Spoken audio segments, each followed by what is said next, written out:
Hey everybody, and welcome to Q&A Wednesday, where I answer the questions that you have about your health and fitness goals. So I like to get the most common current questions and answer those. And sometimes I feel like I'm repeating myself, but they're never bad questions because there's so much noise in the industry when it comes to health and fitness. And this is a really great question. I think there's really a lot of misconception about how hard we need to exercise to see results when it comes to our health goals. And so we're going to cover that today. How hard should I be exercising? Because I know I grew up not liking exercise. My mother didn't like exercise. She wasn't a big proponent of organized sports. And so it was uncomfortable to me. And of course, I don't want to pass that kind of a feel onto my kids.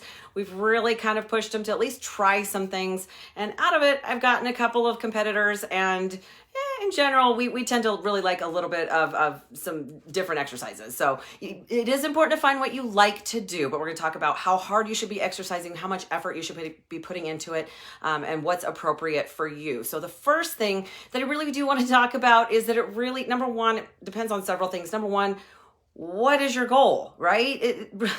Listen, you're going to have a real big difference on how hard you should exercise if you just want to, feel better and maybe lower your A1C, but that has more to do with food. If you're fighting diabetes, if you're trying to avoid some health issues that run genetically in your family, a little different ball game than if you are wanting to go try out for some major league sports team, right? Like there's a huge difference there. So really it kind of comes down to not just your goal, but also your experience, your skill, which I know we don't normally think of sports, or exercise in general as a skill, more towards sports, but really it does. There's a couple of things involved when I work with a brand new client, especially if they're not used to exercise or they don't know how to exercise. Yes, that's a thing. But we really kind of back up and talk even about your pain tolerance, which I know that doesn't sound real great, but even when it comes down to, the lactic acid burn, what can you handle? So, it really depends on your goal, how far you want to go. And of course, we're going to talk about starting out for you beginners as really, you got to take it easy, right? When I work with somebody brand new who has never lifted a weight before in their life, maybe they've tried some cardio things, but they really don't know what they're doing, how to do it. I don't want them to be so sore and uncomfortable that they don't want to come back. So there is a process, just like everything else, where number one, they need to try some things out. We need to see how their body responds. And the great thing is when you're new, you get what we call newbie gains, right? Your body's going to respond really, really well, really quickly because it's not used to it. So there's some huge benefit there, but don't think that you have to get in and go crazy and be spending hours at the gym or running in a crazy amount of time. That's just not really what you're going to have to do. That's not for you. So keep in mind that it really is going to come down to what works for you. I highly recommend you find something you enjoy, because of course that makes all the difference, right? Now I'm short. I was never going to be a great basketball player or something that requires some height or a lot of, power. Like it's just not going to happen, right? I did not become an athlete myself until age 36. And up until then, I really thought all exercise was exercise. It didn't matter what you did. It was just exercise. So you had to figure it out, and it's going to be painful no matter how you look at it. And that's not really how it works. So keep that in mind. So really in the beginning, and even for those of you who are maybe fairly regular exercisers, no matter what style, with the quarantine and the pandemic, if you had to stop for a while for whatever reason, maybe your state had some stricter lockdowns, our state had some stupid lockdowns, is what it is. But coming back into it, you need to back up a little bit. You're not going to be able to start where you left off. So keep that in mind, that you never want to overdo it. Listen, if you injure yourself or pull something or do something, a lot of people think, well, I'm just going to work through it.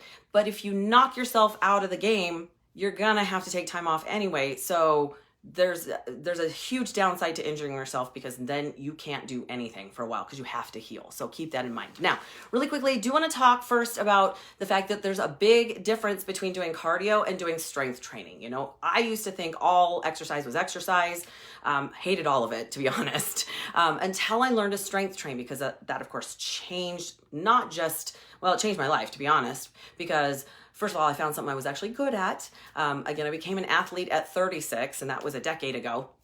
And so now I love it. Like I have become someone who already exercises. So when I don't, then I don't feel right, right? So I know the benefits, I know how it feels, I know what I've accomplished. And so I love that portion of it. But what I didn't know in the beginning was that cardio and strength training do two totally separate things. They are not the same thing, although they do and can overlap depending on what you're doing. So even within strength training, you're going to have different ways of lifting depending on what your goal is, right?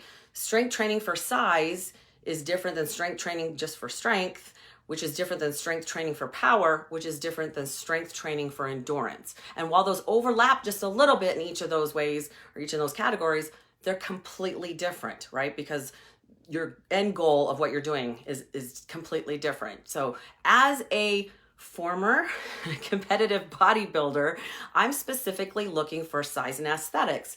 I'm going to lift completely different than somebody who power lifts, who wants to know what their 1 rep max is. So again, take it easy. If you're brand new to exercise, whatever that is, make sure you do a little bit of research, and you might want to get some professional help, especially when it comes to strength training, because let me just tell you, I sit at the gym and go, what are you doing? What are you doing? Right? I see some really interesting things going on, and I definitely don't want people to hurt themselves. So knowing what you're doing, knowing how to do it correctly, and knowing where you should feel it, and learning that mind-muscle connection is a really big deal.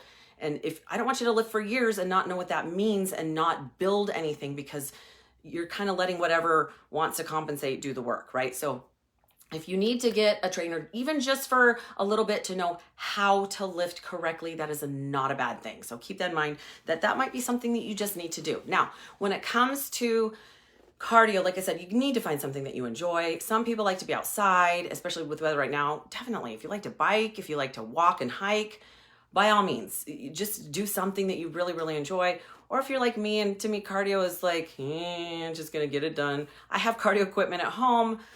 I just put a movie on and I go to town, right? So it really just depends on what works for you. But again, they do different things. So the benefit of cardio, now you don't want to overdo cardio, right? Because I like to look at it as a tool. I do as little cardio as I can get away with that still brings the results that I'm looking for. Because if I start out at an hour a day, what's going to happen right before I get on stage? I don't want to do 2-3 hours of cardio a day. Your body adapts really, really quickly to that. And so if you're starting out in too high of a cardio zone, your body's going to adapt to that. You're not going to burn metabolically, you're just not going to burn as many calories. You're not going to have as much progress as if you start maybe a couple days a week for 25-30 minutes. So again, cardio is your heart health and your fat burn to an extent, and depending on your body type and your goal, that will determine how much cardio you should be doing. And I have in the past recommended, people say, well, should I do cardio before or after I lift? Again, depends on your goal. If you are trying to run a 5K or do some sort of a sport that involves running a goal or whatever, you actually probably want to do your cardio first. But if you are strength training, trying to burn fat, lean out, I don't like the term weight loss, so just lean out, right? Then you want to do your cardio after. You want to use your energy to lift so that hopefully your body taps into your fat stores faster when you do cardio post lift. Lifting is a little bit different ballgame. I'm very aware that I have more muscle than the average woman. I'm not huge, but I have a little muscle there. But muscle is metabolically active. It raises your metabolism around the clock, while cardio raises your metabolism while you do that activity, and maybe a few minutes after, a little bit of afterburn, depending on what you do. But the more muscle you have, the more calories you burn in general, because it's technically expensive for your body to keep the muscle. So you have to feed it more. Now, that doesn't mean garbage. Topic for another day. But again, depending on what your goal is. Now, you don't have to run. I have a lot of people that are like, well, I'm going to start running. Okay, do you like to run? Well, not really, but I think I'm going to have to in order to reach my goal. No, you don't. I don't run. My hips, in the beginning, way back when, a decade ago, when I was like, can I run? I don't know. I haven't run since high school. I did a couple of 5Ks, but at this point, my hips are like, nah, we're just not going to help you with that. And the older we get, our joints get drier, there can be some issues. My hips are off just a little bit. And so running is just not my gig. So it's not required. You're not required to be dead every day after your workout. If you're just trying to get a little bit into shape, feel better, be healthier, you shouldn't be dead every day after your workout. And please make sure you're feeding yourself for that workout as well. Again, topic for another time, but that's really important as well. Because if you bonk every time you try to get through, a 30, 40 minute workout, what's your point, right? We got to feed ourselves in order to support that.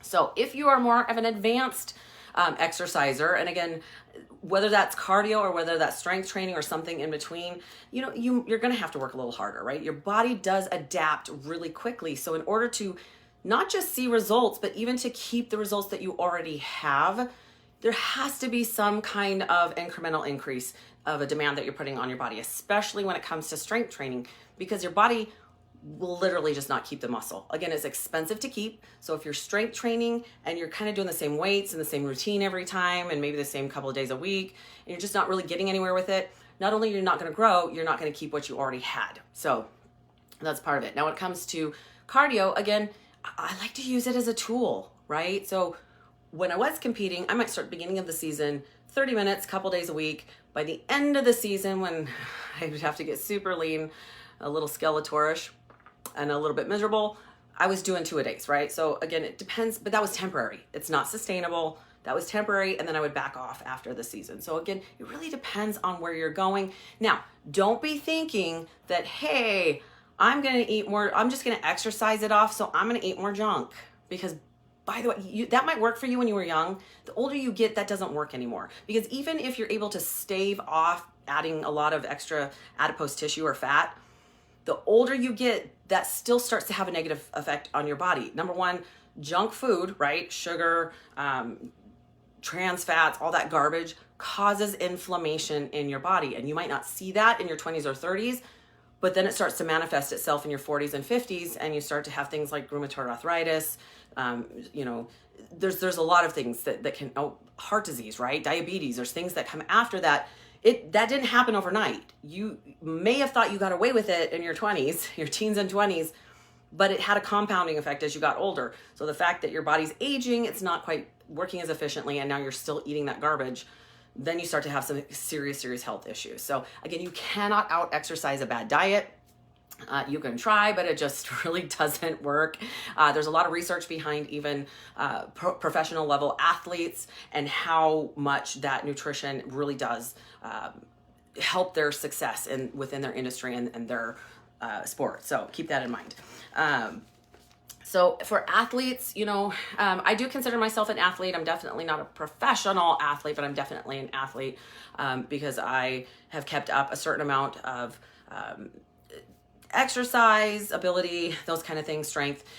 But most athletes hopefully know that there are important things like making sure you don't overtrain. Your body needs recovery. Kind of a topic for another time, but obviously they're going to work out much harder than those of us who are a little less, maybe we don't have necessarily something to compete in at the moment. So that's something that they have to focus on. But they also need to be making sure that they're supporting their nutrition, their sleep, their recovery. There's more to it. I think that we forget, right, that health is more than just, first of all, it's more than just physical, right? There's a whole huge element of psychological, mental, and emotional. Number one, when you're exercising, it helps all of those. It's therapy, not gonna lie. I always tell people that I lift because punching people is frowned upon, and I get really frustrated sometimes with what's going on right now, especially in our country. Makes no sense, I swear. But all of those things play a role. Sleep plays a role. Nutrition plays a role. If you're not giving your body all the things it needs to be optimal, you're not going to do as well as you're hoping you're going to do. So also don't be, make sure that you're realistic. Make sure you're realistic on not just your expectations, but I find it really interesting. Most people think that they need to put in way less effort to see the results that they're looking for than they think, right? So it's like, well, if I just get up and move, take 2 walks a week, I'm gonna look like a supermodel. That doesn't work that way. It just doesn't work that way. So you have to be realistic. And again, you may need to talk to a professional that has some actual experience in what's going to be entailed in that, not just for your goal, but for your body type and what works for you. Because again, there's a whole bunch of variables that's going to play a role. I don't randomly give out meal plans. First of all, I call them sample meal plans because it's based on you have to learn how you need to eat. You're finding your groove. My goal is just to help you eat cleaner. But a lot plays a role in there. Your age, your gender, your preferences, your genetic history, your family history, your genetics, all of those things play such a huge role. What works for one person is not going to work for the other. So again, you have to support that exercise or that energy output by doing all those other things. And that's what makes you optimal and healthy, not just killing yourself in the gym once or twice a week. So it really depends on what works best for you. You have to figure that out. Now, again, back to the beginners. Look, if you don't know where to start slow. It might literally just be walking for 15 minutes every day after dinner. There's literally no downside to that because the walking helps to stimulate your digestive system. Honestly, you don't have a pump in your lymph system, so it helps get that system moving, and that actually all helps your immune system. So in this day and age when we're all freaking out about viruses, again, don't get me started on that. You want to be optimal. You want to have a really great immune system. You want to be healthy. And so that's super, super important. But again, you don't have to kill yourself to see results. Number one, guys, that's not sustainable. It's just not. You're not going to enjoy it. You're not going to have fun, and you're not going to want to keep doing it. Find something that you love. Guys, paddle boarding, like do stuff with the kids. There's so much that you can do right now. The weather's incredible. It's a little hot, but get out there and do some fun things. Enjoy the family, enjoy the weather, enjoy your blessings. And hopefully that helps you to figure some things out. If you're not sure, guys, I do free consultations. It is literally no obligation. It's just free. I'll educate you on a few things. Hopefully you'll at least understand how your body works and how food affects it biologically, and not just the noise that we're hearing all over social media. Ugh. Anyway, hopefully you guys are having an incredible summer. School's almost out. Woo, that's a whole story all in itself. Getting ready for graduation. We've got one graduating this year, but I'm hoping that you're having an incredibly healthy, happy summer, and that you are spending lots of time with your friends and family because you deserve it. So have an incredible evening, you guys. Make sure that if you do have a question, I get my very best ideas from you. You can message me you can drop a comment down below here, or you can message me directly through Facebook Messenger. By the way, guys, these all get uploaded to my YouTube channel under Fillmore Fitness. So everything I've ever done in about the last 10 years is going to be uploaded there and saved. It's kind of fun to go through and see how the more I learn, some of what I talk about changes a little bit because, huge nerd here. But go back, watch all those, subscribe to my channel so that you know when a new one gets posted. You don't have to wait for these to go live here on Facebook. So have an incredible evening, you guys. Stay happy and healthy, my friends. Good night.